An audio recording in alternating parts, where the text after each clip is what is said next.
नमस्कार, मी पंजाब डक हवामान अभ्यासक मुक्काम पोस्ट गोळी धामणगाव तालुका शिलो जिल्हा परभणी। 16 तारखेपर्यंत 16 एप्रिलपर्यंत पावसाची शक्यता आहे, म्हणून त्याच शेतकऱ्यांनी हळदी कांद्याची काळजी घ्यावी। त्याच्यानंतर सांगायचं झालं तर आपण मराठवाड्याकडे वळू। आता मराठवाड्यात आल्याच्या नंतर परत 2 दिवसांना परत येणार पाऊस, म्हणून हे अंदाज लक्षात घ्यायचा। त्याच्यानंतर म्हणजे आता 18 एप्रिल 19 एप्रिल 20 आणि 21 दरम्यान आता सांगायचं झालं तर कोणत्या भागामध्ये सांगायचं झालं तर दक्षिण महाराष्ट्र, पश्चिम महाराष्ट्र, कोकण पट्टी ह्या भागामध्ये पाऊस पडणार आहे, म्हणून हे अंदाज लक्षात घ्यायचा। तिकडे पाऊस पडत असल्यामुळे आपल्या महाराष्ट्रामध्ये मराठवाड्यात देखील पाऊस येणार आहे, म्हणून हा अंदाज लक्षात घ्यायचा।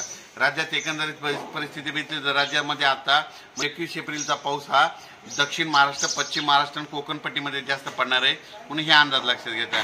तिकडे पाऊस असल्यामुळे त्याच्या लगतच बाजूला म्हणजे लातूर, परभणी या भागामध्ये देखील पाऊस पडणार आहे, म्हणून हे देखील अंदाज लक्षात घ्यायचा। अचानक वातावरणात बदल झाला तर लगेच एक मेसेज दिला जाईल। धन्यवाद।